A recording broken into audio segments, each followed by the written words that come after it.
Saludos, amigos y amigas de La Respuesta. A la semana no hay que presentarla. Se hizo viral, intensamente viral, la reacción pública con motivo del penoso espectáculo del lunes en la noche que conmovió al pueblo dominicano. Yo he oído y he recibido las reacciones de mucha gente, muchos de ellos a quien no he visto nunca más, no lo había visto, no los conocía, que se me han acercado en los lugares donde he pasado o he estado, y he llegado a la conclusión que si se ha cometido algún error en el gobierno del presidente Danilo, ninguno es comparable como ese. Fue en realidad penosa e impresionante la escena. Primero porque quien respondía a las preguntas era Miriam Germán, que como he escrito, así lo escribí en mi blog La Pregunta del miércoles, se ha tenido por décadas como una especie de ícono. El país, con todos los trastornos de su justicia, todos los ataques, todas las falencias, como que se ha siempre refugiado en el prestigio de Miriam Germán Brito y la han considerado como algo respetable, cuando no intocable. Así titulé mi pregunta. La situación fue realmente lamentable. Yo muchas veces he dicho, los presidentes en el sistema nuestro son los más poderosos en todas las épocas. Tienen facultades constitucionales por encima de los demás funcionarios, y se explica porque es el que viene directamente del querer popular, la voluntad popular. Es el que tiene mayor legitimidad. La generalidad de los empleados, de los funcionarios del orden administrativo son funcionarios, empleados, señalados. Pero este no, este es elegido. Son muy poderosos, pero a la vez resultan muy débiles, muy vulnerables, porque su fortaleza, para que sea sostenible, se va a colocar en una necesaria dependencia de la calidad del asesoramiento o del servicio que le brinden sus ministros y los responsables de la administración, de los cuales él es el jefe de la administración pública, no tiene otro nombre. Yo digo muchas veces que tengo motivos para poder hacer algunas alegaciones en el país serias, porque se han hecho con mucha anticipación. No ha habido improvisación en mis advertencias. casi todas tienen una historia, un tiempo, una hoja de ruta. Desde tal fecha yo dije, desde tal fecha yo escribí. Y en este caso, el país se volcó, sobre todo con el auxilio tremendo de las redes sociales, que constituyen una verdadera revolución, porque se produce un suceso y en minutos ya eso se hace de conocimiento general y se va extendiendo y se va derramando y se va derramando, se hace viral, como le llaman, y hay un estado de opinión predominante. Y yo digo que si el Procurador General de la República, que es un joven que por primera vez se le vio en una función tan importante, él servía funciones, creo que de comercio exterior, pero en el orden penal fue una sorpresa, porque él no tenía ejercicio penal intenso, conocido, al menos yo no lo conocía. Y mucha gente lo vio con desagrado, porque siempre es un cargo difícil y un cargo del Ministerio Público que tiene como misión impulsar la acción pública. Pero la generalidad de la gente lo vio bien. Es más, yo llegué a oír opiniones interesantes, favorables, como que estaba haciendo carrera. Entonces, yo digo, reflexionando sobre estas cosas, si el procurador le hubiese hecho caso o la hubiese tenido presente, porque es la versión, a la oración mayor nuestra, los cristianos, el Padre Nuestro, posiblemente no hubiese escogido, no hubiese seleccionado ese camino. Como dice, perdona nuestras ofensas, como también nosotros perdonamos a los que nos ofenden.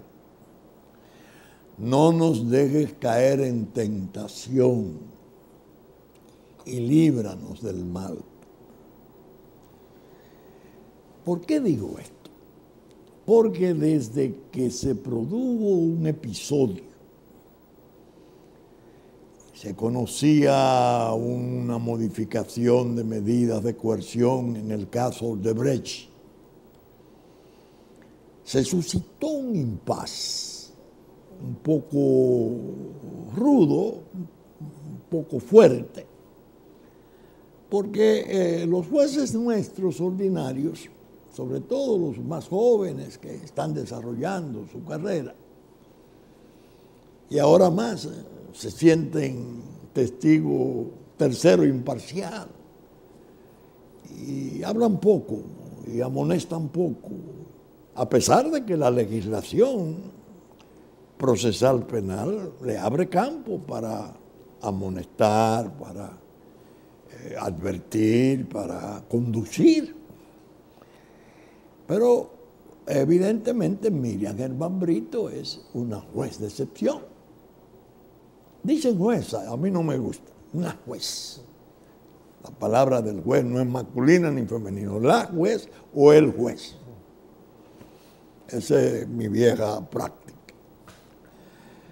Esta tiene una capacidad enorme, es una verdadera experta en la técnica jurídica, tiene un carácter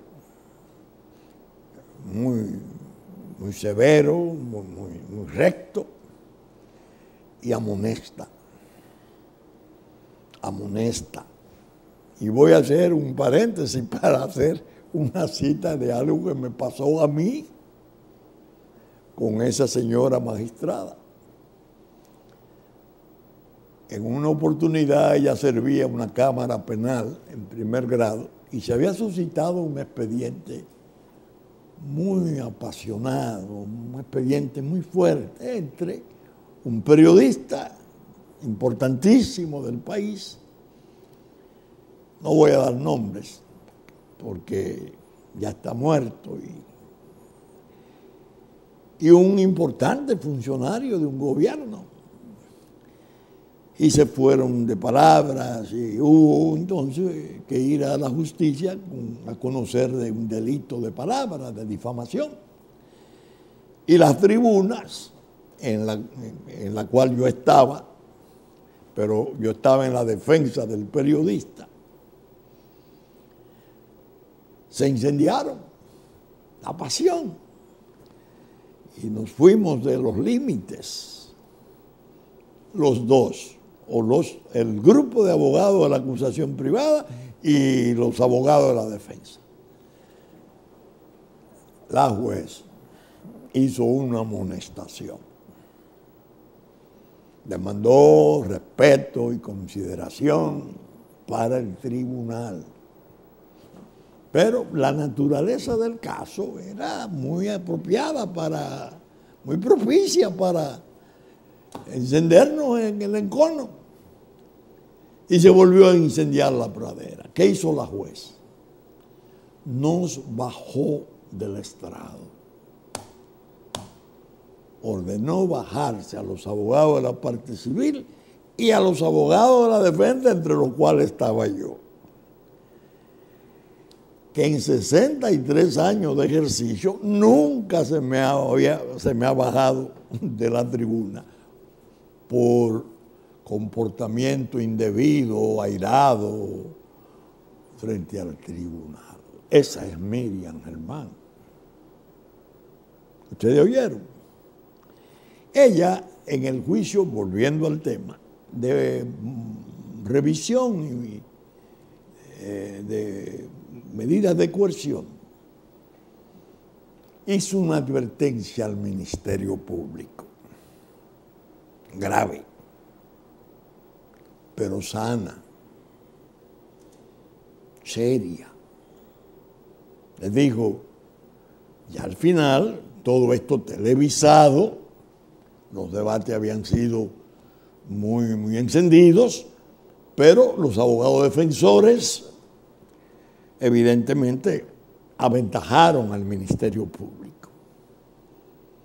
Y ella se da cuenta y dice, amonestando al Ministerio Público, el Ministerio Público debe de trabajar, no fueron sus palabras, pero fue el sentido, más a fondo su acusación.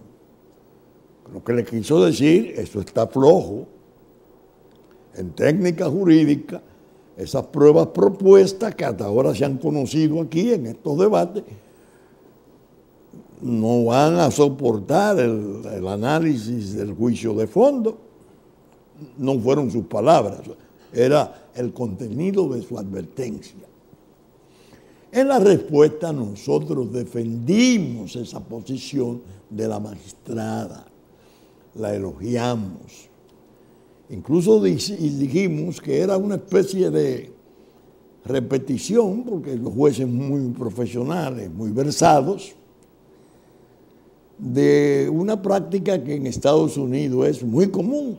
El juez norteamericano sermonea, advierte, abogados y apartes, impone su solemne autoridad con sus amonestaciones. Y yo la defendí, porque algunos dijeron que eso era un exceso, que ella no tenía derecho a hacerlo. Bueno, el proceso de Odebrecht, mutilado, porque segregaron unos cuantos de los acusados primeros, dejaron otros, hay una parte ahí que está siendo controvertida, y que es objeto de malignidades peligrosas. Bueno, que tiene querellas criminales pendientes, nada más y nada menos que contra el presidente de la República, puesta por organizaciones de la sociedad civil. Es decir, es un proceso complejo. El proceso, cuando avanzó, y ahora lo está en manos del juez Ortega Peguero, que es otro versado, un joven íntegro, muy reputado, autor de libros. Las tribunas han vuelto ya con más tiempo a conocer de los méritos de la acusación para ver si se envía o no a fondo, que eso es lo que hace el juez de instrucción. ¿Qué ha venido a ocurrir? Que durante el proceso el Ministerio Público le pide al juez, porque quizás se dio cuenta de que la magistrada Miriam Germán tenía razón, autorización para proceder a interrogar a los delatores premiados de Brasil, cuyas declaraciones solo aparecían en documentos. Entonces, al ser pruebas transportadas documentales, sin haber sido comprobadas y controvertidas, su ineficacia llega hasta la impertinencia. No caben pruebas transportadas, no controvertidas, porque es una forma de castrar al proceso y el derecho de defensa, que es sagrado, entra en crisis. Bueno, eso dice un papel ahí que trajeron, traducido, no traducido, bien o mal. Pero yo querría interrogar al que dio esas declaraciones. Ah, no. Bueno, parece que el Ministerio Público, dándose cuenta de la flaquencia de las pruebas, pide eso al juez. El juez dicta un auto motivado, autorizando y aprobando ese fortalecimiento de esa prueba vital, que es el eje, la prueba de eje, contra esos acusados. ¿Qué dijeron los funcionarios de Odebrecht?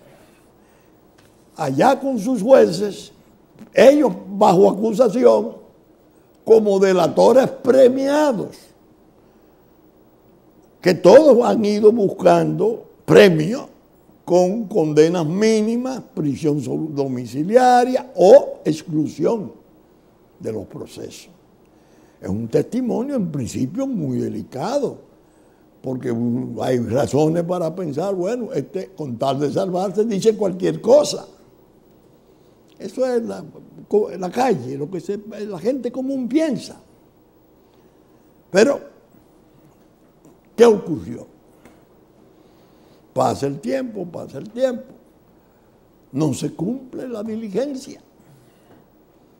Aprobada por el tribunal, motivada su aprobación, el Ministerio Público de repente reacciona y dice que ya no hay interés en hacer eso. Es decir, entrando en una contradicción con el interés puesto de manifiesto en la solicitud. Si tú solicitaste un fortalecimiento de esa prueba transportada, no controvertida, porque querías ir a Brasil, autorizado por un juez, a interrogar a esa gente, era porque tú entendías que la prueba era floja. Era porque tú tenías, aunque no lo reconociera, Ministerio Público, que la advertencia de la juez Miriam Germán Brito era sabia. Al no hacerse la diligencia, no cumplirse y decir, ya no tenemos interés, la acción pública se ha descalabrado, aún más de lo que ha estado desde el principio. En definitiva, para este joven procurador, yo creo que ha llegado una encrucijada desgraciada que yo no tengo por qué celebrarla. Él es una persona cordial y siempre ha sido un amistoso. Yo más bien la lamento. Le faltó experiencia y no se cuidó de la pasión. Una de las manifestaciones peores es el rencor. El rencor es un consejero pésimo, sobre todo en las cuestiones de decisiones en el área pública. Si no hay serenidad, si no hay frialdad, los franceses dicen sang-froid, sangre fría, al tomar las decisiones, el error anda por ahí y ya se presenta. ¿Qué ocurre? El presidente no es abogado. No es abogado. Y no hay pecado en ello. Él es presidente con muchísimas aptitudes y muchísimas condiciones. Por eso está ahí. En un problema jurídico, si el fundamental que él tiene, que yo llamo en una pregunta que debe salir el miércoles que viene, el procurador es uno de sus drones. Un dron, como los demás ministerios. ¿Qué son los ministros? Drones, que se supone que el presidente debe guiar, pero si él no tiene la experiencia, porque no es de su conocimiento, porque él no tiene por qué saber técnica jurídica. No tiene por qué saber técnica jurídica. Va a depender de lo que le digan la gente que tiene, o en la Procuraduría o en la propia consultoría jurídica, un gran amigo, Flavio Daniel Espiral. Flavio Darío, por favor. Se produjo ahí una tensión muy, muy peligrosa, porque el expediente es un volcán. Ese expediente de Odebrecht ha arrasado con medio mundo. En Perú, ya ustedes saben, un presidente preso con su esposa, otro sometido, otro en extradición, bueno, otro que tuvo que renunciar. La propia Colombia, muy conmovida con los problemas. Y Ecuador con su vicepresidente preso, es un expediente espinoso, terrible. Porque esa super empresa paraestatal, casi un Estado, se encargó de pervertir y de dañar y de sobornar y de hacer todo cuanto hizo, no solo en América, sino en la propia África. Son constructores excelentes, creo que son un personal de 119,000 empleados. Un Estado, bueno, tan poderosa es que ha seguido operando. Ha seguido operando en muchísimas naciones. Ha pagado miles de dólares de cosas, pero sigue operando por su importancia. Pero el proceso criminal, en este caso el nuestro, la reclama. Usted llegó a un acuerdo con la Procuraduría, si usted va a pagar 184 millones, sí, pues oiga, usted está muy peligrosa porque usted está demandando al Estado con el que usted pactó ante árbitros internacionales. Me preguntaba un amigo, ¿cómo son los árbitros? Bueno, tú escoges uno, la otra parte escoge otra y entre esos dos escogen un tercero. Pero hay un muelle reclamado ante arbitraje internacional y una deuda de 700 millones de dólares. Un muelle por encima de las necesidades de Catalina. ¿Para quién era? Iba a pagarlo según el arbitraje, debe pagarlo el Estado dominicano, el pueblo dominicano. Pero se ha complicado. Y no es el sector público nada más el que puede tener velas en ese entierro. Posiblemente el sector privado del más alto nivel tenga velas muy pesadas en ese entierro. Ese es un funeral de primera. Esa tensión, esa inconformidad, porque el proceso está temblando, está tambaleándose, está en la base de ese error del lunes, de desconsiderar, o intentarlo, porque ella no se desconsidera con cosas de esa naturaleza. Imagínense, 2 pasquines anónimos en la sede, en la Casa de Gobierno, pretendiendo que sean balas de oro para el asesinato moral de la juez más importante y más reputada del país.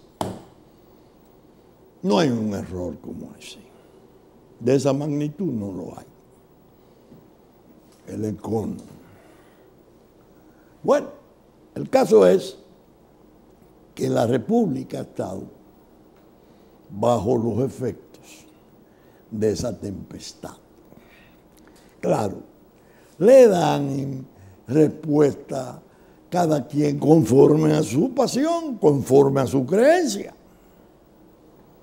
Esa es la parte que resulta morbosa y apasionante de un hecho de esa naturaleza. Bueno, decía uno de los diarios hoy en un corto, de los diarios de la mañana, que Miriam y su caso arrasaron con el discurso presidencial, que dejó de presentar interés porque Miriam se hizo más importante como víctima de un ataque.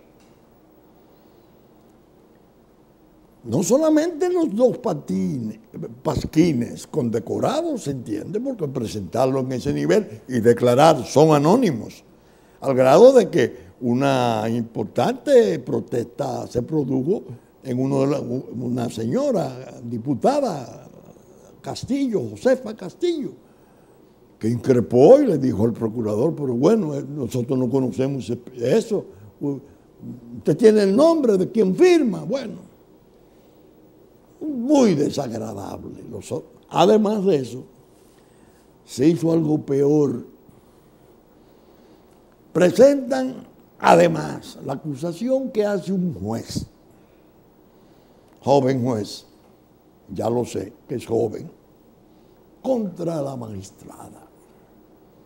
Consistente en decir, en una carta que le dirige al procurador ese juez, que la magistrada Germán lo llamó varias veces, 3 veces, creo, 2 o 3 veces a su casa, y que le había dicho en una forma no directa, que fuera a ver si se podía hacer algo por un imputado de gran calado como Capo, que estaba siendo juzgado, creo que en Monte Plata, en un tribunal colegiado, y el juez era parte ocasional, no creo que permanente, en ese juicio.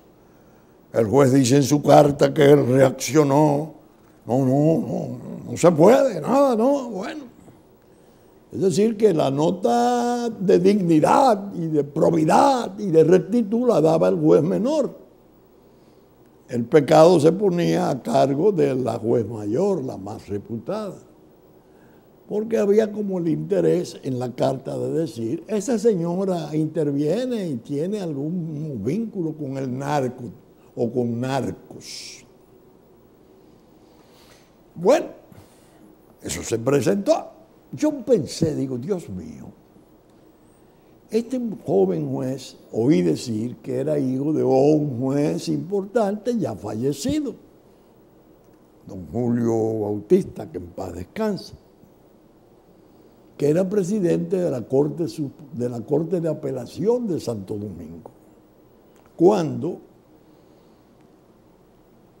el presidente Mejía envió su carta de 2 párrafos desistiendo de toda acción del Estado y de su gobierno contra el expresidente Jorge Blanco y contra el ministro Cuervo Gómez, bueno, contra los que habían sido condenados en primer grado por el juez Juan María Severino, a 20 años. En la carta de 2 párrafos, el presidente Mejía decía, ese es un expediente de tipo político, y retiró la acción. En esa corte presidida por el extinto Julio Bautista, estaba la juez Miriam Germán Brito. Oye, yo decía, pero bueno, siendo hijo de, creo que le decían Julito, la juez dice en las declaraciones, la juez Germán Brito, dice, yo lo tenía cuando trabajaba en una de las cámaras, parece que él de algún modo trabajaba allá, lo trataba como un hijo. Entonces yo decía, pero bueno, ¿esta denuncia de dónde sale? Porque si lo trataba como un hijo y su papá y ella trabajaron en la misma corte, es raro, un acto muy duro, de traición, si se quiere. En mi pregunta yo decía que no podía calificar nada porque no tenía pormenores, pero que sí me ponía a pensar el hecho de que el Estado y la autoridad, sobre todo la de persecución, tienen mucho poder. Y en ese campo de premios y castigos, es capaz de obtener cosas de gente que tenga alguna dificultad. Fue lo que pensé. Debe de haber algo serio que esté de por medio para esta actitud. Bueno, el propio juez denunciante se encargó de darme un principio de entendimiento del asunto. Presenta una querella, una denuncia ante la Suprema Corte de Justicia contra la juez. Es decir, reitera la carta que le envió al procurador. Pero dice que ese capo, muy importante, fue condenado en ese tribunal colegiado donde él estaba y que días después fue notificado por el consulado norteamericano y allí le notificaron que su visa, como la de los otros 2 jueces, estaba cancelada. La visa de entrada a Estados Unidos la suprimieron. Creo que la suspendieron o le dijeron pida perdón y se conocería su revocación. Es lo que él dice en su carta. Digo, ay Dios. Entonces, el narco fue condenado en términos benignos. Creo que 10 años. Se apeló esa sentencia y en la corte le impusieron 20. Pero la reacción de la autoridad norteamericana de desagrado frente a alguien que parece que tiene cuentas pendientes de gran calado con ellos en la cuestión del tráfico de drogas. Qué raro. La sanción se lo pusieron a los jueces de primera instancia que lo premiaron. Digo, esto anda mal. Después, viendo un programa muy interesante de la mañana, en el canal 22,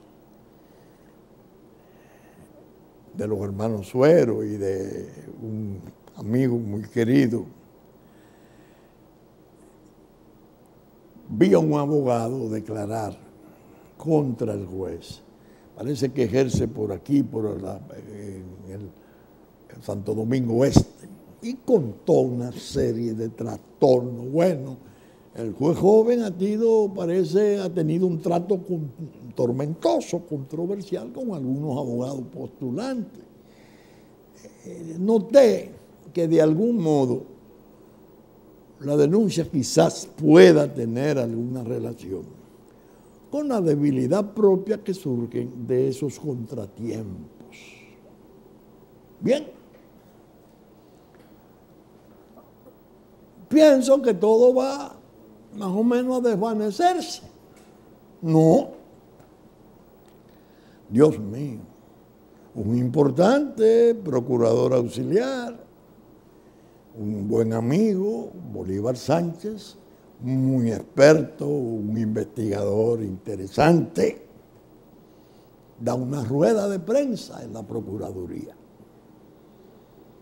Y va más lejos. porque surgió la cuestión de la intercepción del teléfono de la magistrada. Y la Procuraduría dice, nosotros no hemos interceptado el teléfono de la magistrada Miriam Germán. No, nosotros estábamos en una persecución de alguien vinculado a un expediente de narcotráfico. Y pedimos la autorización de una juez, que dicho sea de paso, parece que era una juez de paz, una juez muy menor de la provincia de Santo Domingo, para que nos diera autorización a fin de intervenir los teléfonos de ese sujeto. Pero no daba el nombre del sujeto, sino 3 letras. Creo que BNI. Pero el número que tiene supuestamente BDNI es el de la magistrada. Pero ocurre algo peor. Supuestamente a quien se perseguía era un ingeniero que se había suicidado 10 días antes de la petición de autorización para interceptar ese teléfono. Es decir, era un muerto que se seguía investigando, pero no se daba el nombre, sino unas letras que no son sus iniciales, para que se produjera la coincidencia de que el teléfono era de la magistrada. Porque ella había dicho en la respuesta ante el presidente de la República y los demás miembros del Consejo, cuando la trataron de acorralar, que tenía una casa, había construido una casa en San José de Ocoa. Ella dijo que una casa que después yo he visto fotos convencional de descanso.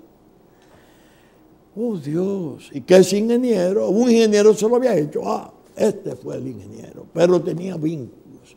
Y nosotros, como él tenía doble identidad, hemos pedido a la Junta, dice mi buen amigo, el investigador Simón Bolívar Sánchez, hemos solicitado a la Junta Central Electoral una investigación y esta responde, no, aquí no hay nada de eso. Y entonces sale un suelto diciendo, ese señor, la policía no tiene antecedentes. ¿Y qué es eso? Peor cada error cometido, revelando un interés enconoso, penetrante, que está destinado a tratar de descalabrar, asesinar mediáticamente la reputación de esa juez que es ícono de la justicia nacional. ¿Por qué? Porque ella optó para la Suprema Corte de Justicia y es la presidenta de la Segunda Cámara Penal. Creo que optó para la presidencia de la Corte, no tengo el dato. Y hay que evitarla. Entonces comienzan las murmuraciones. Eso es que la gente de poder, el grupo de poder, como le llaman, tiene miedo. Que se van a meter a candidaturas congresionales, como ocurrió ya en otra oportunidad, para ser diputados o senadores del miedo, que necesitan fuero, porque no pueden salir, porque si una vez pierdan la importancia o no estén en el gobierno, pueden ser perseguidos. Todo eso está huyendo en el ánimo público, molesto con los agravios injustos frente a la juez Germán Brito. Es decir, que hay una especie de contexto donde el odio, el rencor está en la base. En ocasión de un proceso que podría reventar todavía entre nosotros con efectos de un verdadero terremoto, una catástrofe. Y el país fue sometido a esa experiencia. Y esa ha sido la noticia terrible de la semana, que va a durar un tiempo porque los aspectos que componen esa situación, ese percance, no son removibles fácilmente. Hay cosas ahí por venir. La elección de la Corte, que la va a dejar, porque ahora la juez, naturalmente, legítimamente, recusa al procurador como miembro del Consejo. Usted no puede votar, porque ya usted expresó odio e imparcialidad. Entonces quedarían empatados.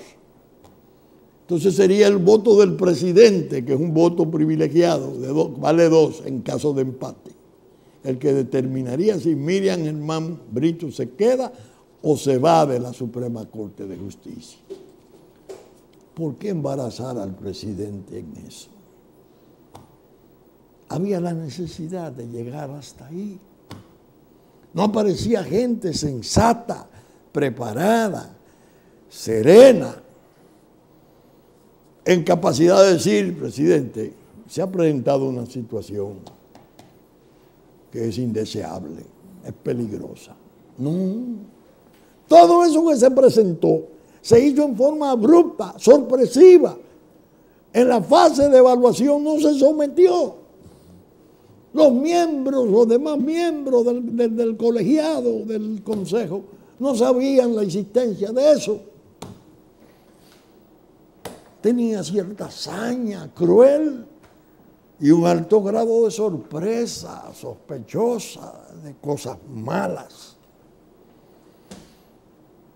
Es decir, que estamos manejando un expediente que no es un expediente cualquiera, es un expediente de Estado, de Estado. Yo recuerdo, y ahí vuelvo al principio, cuando nosotros estábamos siendo funcionarios de ese gobierno y se presentó la cuestión de la reelección,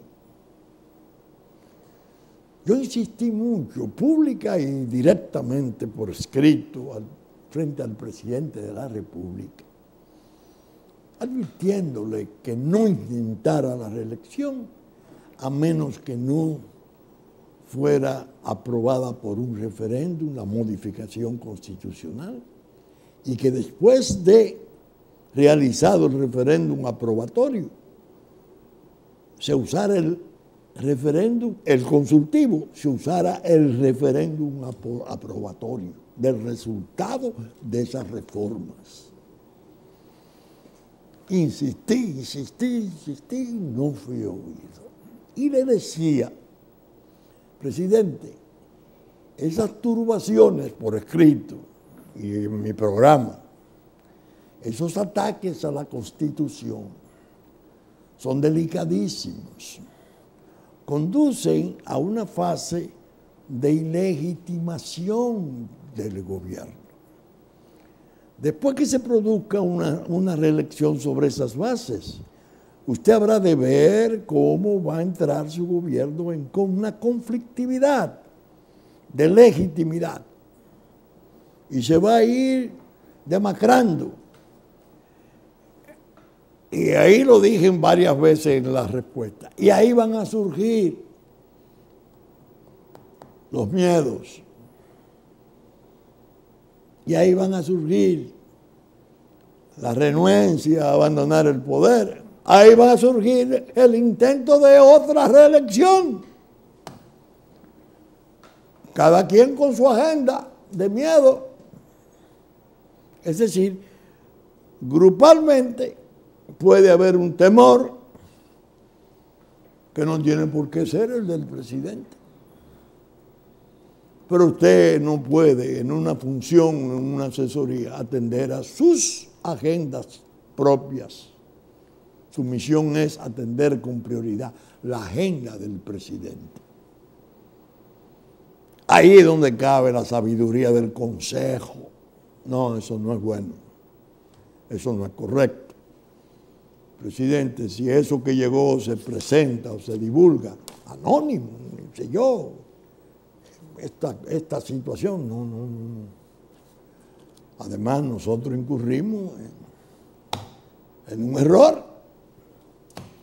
Tuvimos la tentación de ver si podíamos atrapar a la juez como contacto del narcotráfico. Por Dios, toda una vida de riesgos, de valentía. Esa muchacha, la llamo así porque mi edad me lo permite, le escribió una carta a Joaquín Balaguer, que por ahí está circulando, dándole una cátedra, una lección de lo que es la independencia judicial. Porque ella en un proceso complejo de droga pesada, como no se ve hace mucho tiempo aquí, porque ella y el magistrado Severino eran las pesadas. Bueno, Bargún, contador del cartel de Cali, condenado a 20 años aquí, esa juez. Entonces la van a hacer reputar de repente, después de 40 años de servicios eminentísimos, como un contacto de, por Dios.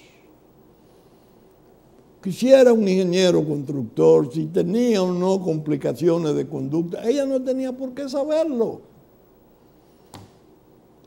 Dice ella en una respuesta, yo nunca lo conocí como delincuente, parece que de algún modo ella sabía de quién se trataba, pero no como delincuente. Pero el hecho no era involucrarla para fines penales y abrir investigación. El hecho era descalificarla para lo otro. Y ahí es donde está la parte hedionda, repugnante de ese expediente. No debió de producirse. Y lamentablemente, como dije, el procurador arriesgó su carrera. Y creo que después de este revés, difícilmente se recupere, en ese campo al menos, en el campo judicial. No sé del resto de su vida y de sus aptitudes y de las posibilidades que tenga de hacerse entender de su sociedad. Pero hasta ahora, muy negativa su actuación, muy negativa. Señores, la función del juez es muy compleja, porque el juez dicta sentencia. Si es condenatoria, quienes resultan condenados no lo perdonarán nunca. Si es de descargo y de no culpabilidad, los que hayan perdido tampoco lo olvidarán como agravio. Y vienen las versiones, compraron el fallo, se vendió. Sí, ser juez es una manera de hacer las veces de Dios, porque es juzgando a otros, disponiendo de la libertad y del patrimonio de otros. Eso es complejísimo. Yo mencioné un juez de la República ya muerto, Severino, el día que fui a su velatorio en Puerto Plata, Dios mío, y lo vi así en su ataúd sencillo, de precio mínimo, en aquella casucha, desmantelándose, y oír a los compañeros de él de cuando él era peón de muelle, hablando de lo que él era como hombre serio desde entonces. Les decía a algunos abogados amigos que estaban, él ahí, como muere, en extrema pobreza. Lo sacrificaron, hubo un cambio de gobierno y le dieron una pensión de 10,000 pesos.